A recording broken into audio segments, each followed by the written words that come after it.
This is week 4 of 6 in a series that we've entitled Aspire. When we are talking through together our core values as a congregation. So why a series like this? Well, in part, because organizations, as well as individuals, have what you'd call formal values and actual values. Vocalized or verbalized values and real values. And often there is quite a gap between those two things.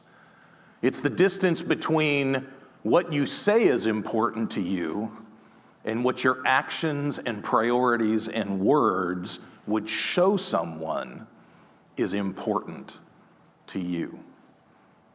And what we're trying to do in this series, it's also why we want to have a Sunday school class devoted to the same topic beginning today, is we want to close the distance between who we say we are and how we go about our life together as part of this congregation, but also as individual Christians in our walk of faith.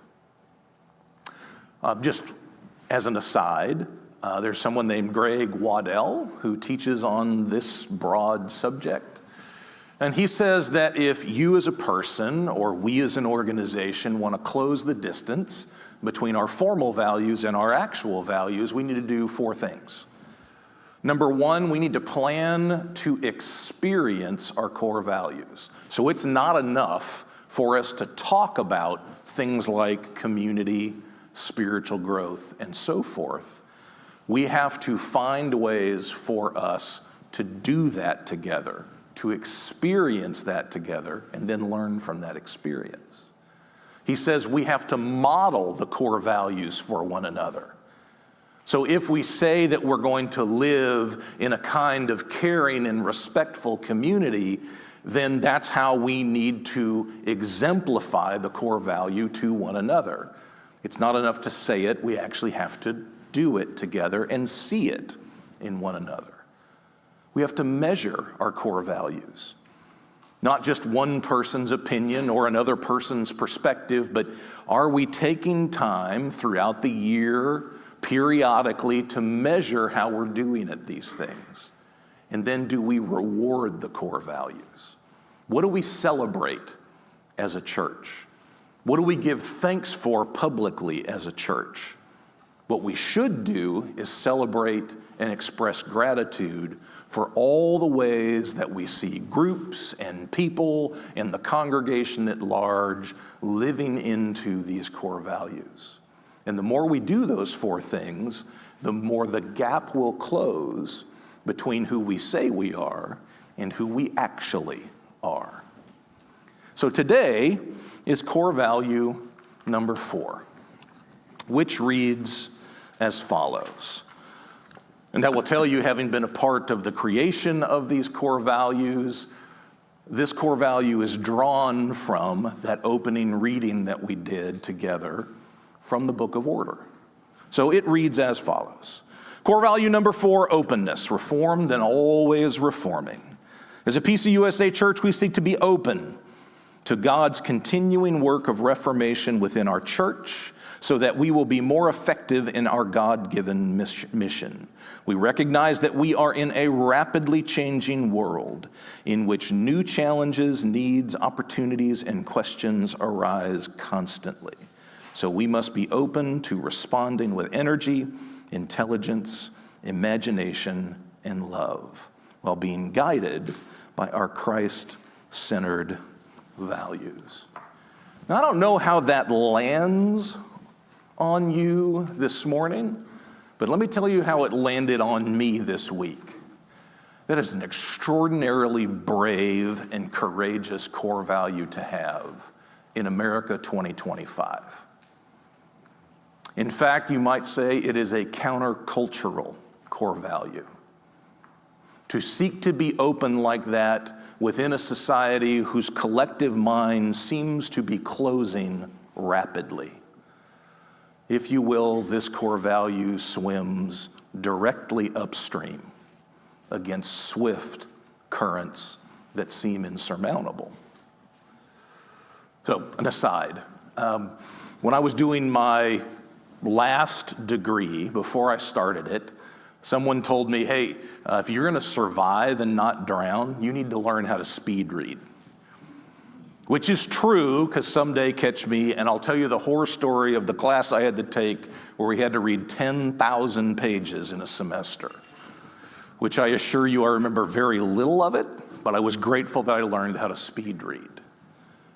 So this past week, I thought to myself, for those of us as a church family who want to try to lean into and embody this value of openness, I wonder what we can learn from all the great psychological, sociological, and neurological research that's been done on open-mindedness versus closed-mindedness. So for the better part of the week, I put again on the hat of being a speed reader and read far more pages than you might imagine, so that then I could try to condense what it is I found down into a single sermon. So let's start here. There was a recent study done by Pepperdine University that measured how open-minded American adults think they are versus how open-minded they actually are. Don't answer out loud, but what percentage of American adults do you think imagine that they are more open-minded than they actually are in practice? Anybody guess 50%? 75%? Yeah, the number's 95%. So basically 1 in 20 of us is actually as open-minded as we think we are. Now, why is that? Well, being closed-minded is both cause and effect. It is both product and catalyst. It is both spring and stream. Here's what I mean. Someone doesn't wake up and make the decision to be closed-minded. You know what causes people to be closed-minded? And it will explain what you experience in our country right now. Fear and stress. The more afraid you are, the more anxious you are, the more stressed you are, just biologically, physiologically, the more your mind closes. And as that starts to happen, more dominoes start to fall. More effects begin to take place, like you become willfully blind. That's a phrase that means you cannot take in information that disagrees with what you already think.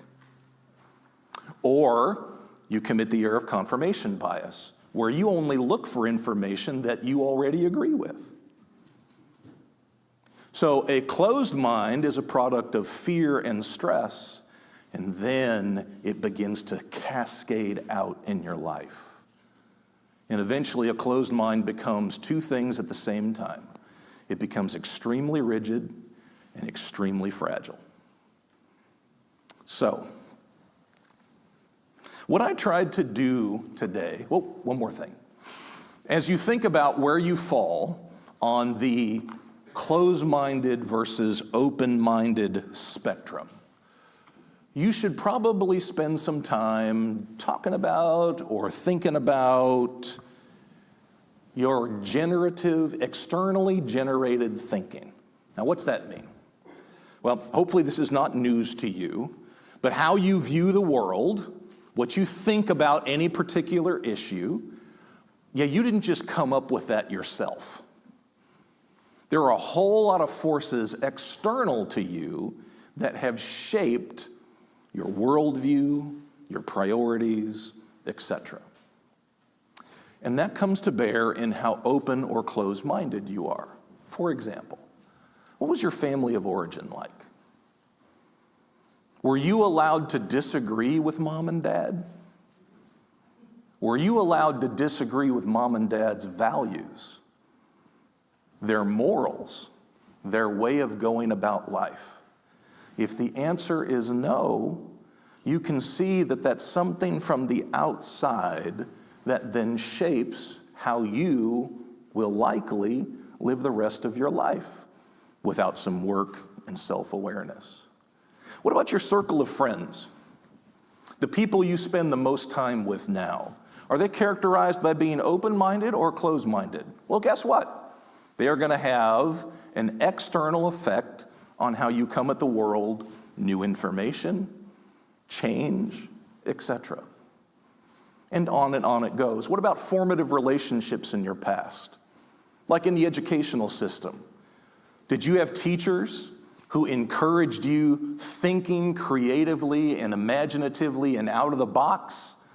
Or were you metaphorically rapped on your knuckles when you begin to ask questions for which they didn't have answers? All of this shapes who we are. And who you are today is largely a product of this tide of external generated thinking. As much as we like to think that we're free-thinking individuals. As one psychologist puts it, every single person you've ever known, and especially those with whom you have spent a significant amount of time, leave an indelible thumbprint on your brain and how you see the world. So, if we were to take all this research that's been done on trying to be open-minded as opposed to closed-minded, how could we summarize it? Let me try to put it into two broad headings. You and I together as a church that wants to value openness to God's Spirit, addressing new questions and new problems in the world, we together need to prize and protect being a safe space. Maybe better said, a brave space. So there is a Christian justice advocate, consultant, and coach by the name of Mickey Scott B. Jones, who has written something that speaks to what a space like that, how it can be described and what it might look like. This is something she calls an invitation to a brave space. She says, "Together we will create brave space, because in truth there is no such thing as a safe space. We exist in the real world, we all carry scars, and we all have caused wounds. In this space, we seek to turn down the volume of the outside world. We amplify voices that fight to be heard elsewhere. We call each other to more truth and love. We have the right to start somewhere and to continue to grow. We have the responsibility to examine what we think we know. We will not be perfect. It will not always be what we wish it to be. But it will be our brave space together. And we will work on it side by side. Brave, safe space. Recognize with me that many of us and many people out there don't have a safe, brave space right now. And it's possible that they never have had a safe, brave space. Let's dive a little deeper into what that means. Here's one characteristic of a safe, brave space. Whose mind are you trying to change? Are you trying to change somebody else's mind? Or are you trying to change yours? We've all had the experience of getting into a conversation with someone who turns out to be fairly close-minded on a matter, and that conversation devolves into an argument or a debate. Been there, done that? Now reflect on how much did anybody's mind change? The answer you're looking for is not at all. Whose mind can you change? Whose mind are you responsible for before God Almighty? Of whose mind are you a steward? Yours. To be a safe, brave space means that all of us will take responsibility for changing our own minds. And we will give each other the freedom to change yours too. But we're not going to try to force that on you. We're not going to put you on our timeline for how quickly we think you ought to change to look at things the way that we do. Also, we need to prize diversity. Do you know that one of the traits of open-minded people is they travel? They interact with many cultures. Mark Twain said, "Travel is fatal to prejudice, bigotry, and narrow-mindedness." Part of what's wrong, or what's less than ideal in American culture right now, including the culture of American churches, is we're far too homogenous. If your church is in a white suburban area, odds are the people who go to your church are white suburban people like you. Which then means you, by definition, simply by the makeup of your church, have a limited pool of people from whom you can glean, to whom you can listen. Even if you and I can't afford to physically travel, we can, however, choose to interact with people who don't come from our class, our culture, our race. And in so doing, it opens our mind. Oliver Wendell Holmes said, "When you encounter a person or idea that stretches your mind never returns to its original shape and size." Last, one of the things that defines closed-minded people is they make definitive statements. One of the things that defines open-minded people is they ask a lot of questions. So, instead of making definitive statements when in Sunday school we disagree with each other, the better thing to do would be, I wonder why we disagree. I wonder how you came to the conclusions you did. I wonder what the shaping people and events in your life were that led you to this moment. And you can hear in the kinds of questions I'm asking that this invites everyone in the conversation to be open, to reflect upon themselves, and then begin to change their own minds. We have to be committed to being a safe, brave space for each other if we're going to try to be a church that prizes openness. The second broad heading could be defined as what in the literature is called intellectual humility. Now, this should be no surprise for anyone familiar with the Judeo-Christian tradition. Humility has a central place in the morality and the character of both the Old and the New Testament. For example, Psalm 25, verse 9, God leads the humble in what is right and teaches the humble his way. Psalm 119:67, before I was humbled, I went astray, but now I keep your word, O God. From the New Testament, James 4:6, God opposes the proud, but gives grace to the humble. The assumption in those verses is good things happen when you're humble, and before you were humble, bad things happened. You went astray before you were humble. God could not teach you what was right because you were too convinced that you already knew what was right. And it was humility that opened you up to God leading you, instructing you, and changing you. This is why the great theologian of the Middle Ages, St. Thomas Aquinas, said, humility is the queen of all virtues. It is from humility that all other Christian virtues flow, be it wisdom, patience, generosity, or self-control. Humility is the first thing that has to be in place. What does humility look like? Well, humility means that we need to respond the right way to what's called forcing feedback. Forcing feedback is a phrase that comes out of evolutionary biology and psychology. What is it? It's you having access to a person or information or a fact that doesn't fit into your prearranged opinion on any given matter. It is forcing you to respond.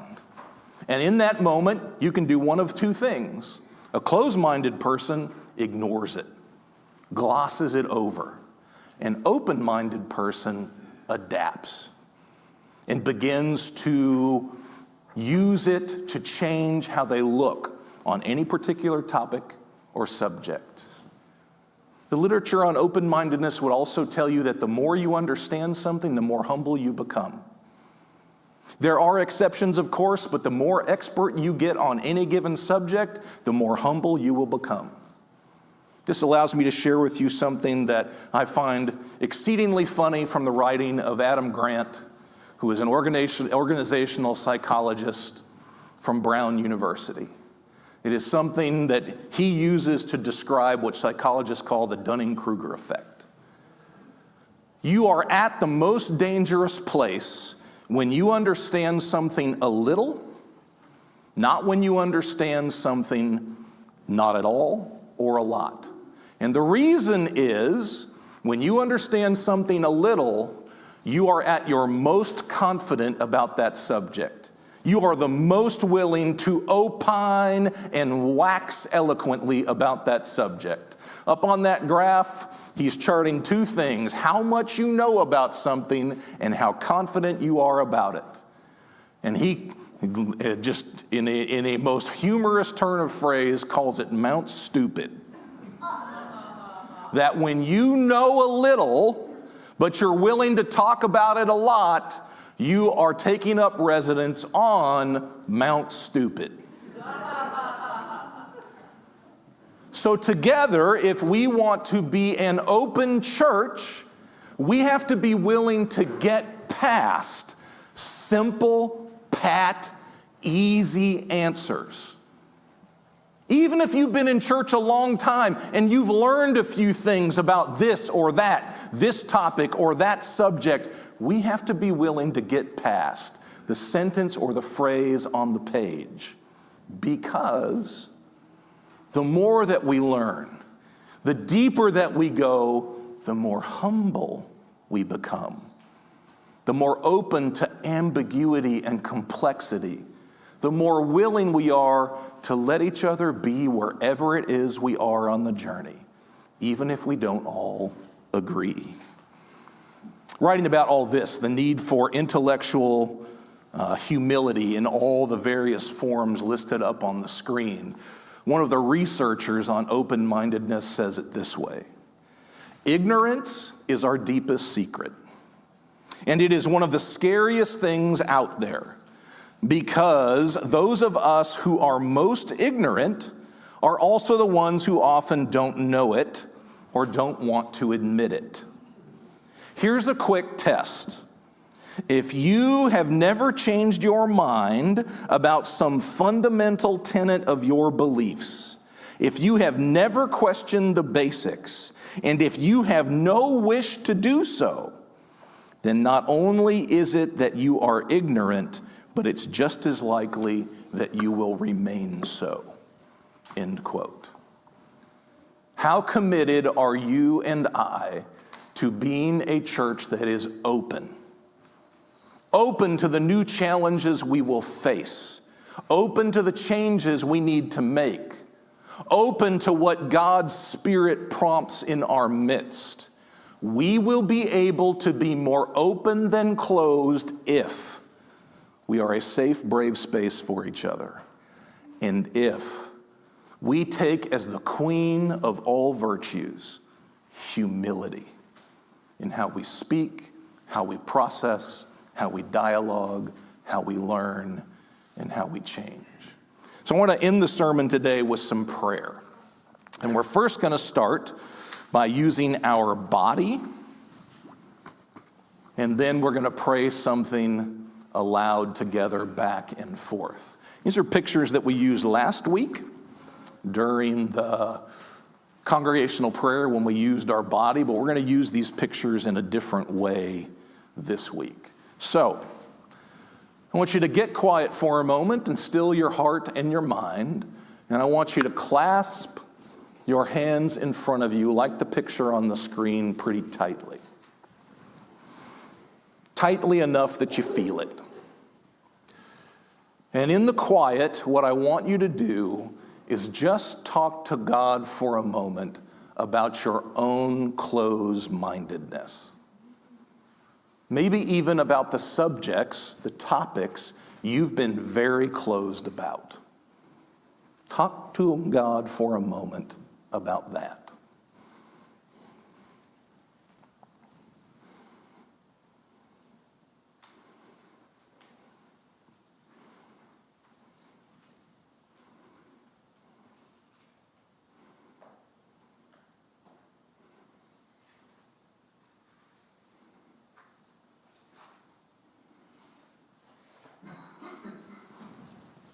Now, open your hands, put your palms face up together. Now talk to God for a moment about becoming more open-minded. More open to what God has to teach you, and pray for our church to be a more open place, as you heard me define it this morning.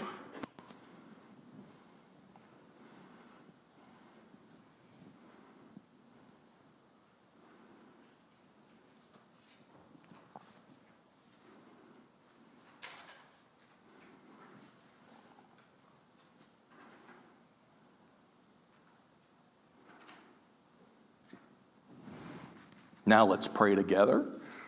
Here's where this prayer comes from. I took my sermon outline, I put it into ChatGPT. And I said, will you create a prayer that would be good after a sermon like this on this subject? And I edited a little bit, but this is what it came up with. So when we get to a few of the subsequent screens, the font will be in red. Please pray that aloud together.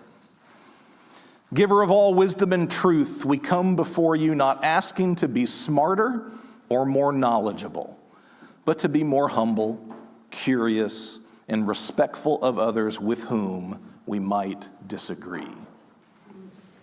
We confess that we often cling to our own perspectives too strongly, allowing comfort and fear to build walls around our minds. We pray that you coax us into greater wonder and exploration and break down the barriers that limit us when we won't do it ourselves. Help us respect one another, seeking to understand, not just to be understood. May we ask questions, not just make statements. May we listen patiently, not speak dogmatically. Guard us from the sin of arrogance, so that we may truly love our neighbors, seeing and appreciating them for who they are. We ask all this